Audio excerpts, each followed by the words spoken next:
Защото Бог толкова обикна света,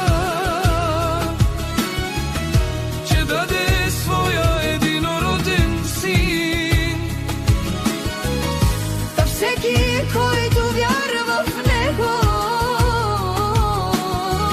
да не бъде унищожен, но да има вечен живот. Йехова Бог казва: обичам те с вечна любов.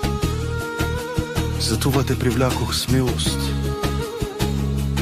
Никой никога не е виждал Бога, но ако се обичаме, Той живее в нас. Йехова мина пред Него, като извести: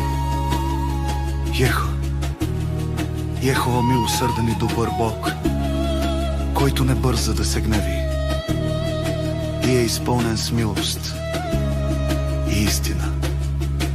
Кой Бог е като тебе?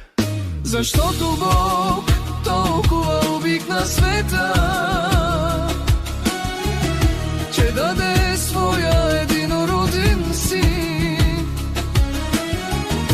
Та всеки, който вярва в Него, да не бъде унищожен, но да има вечен живот.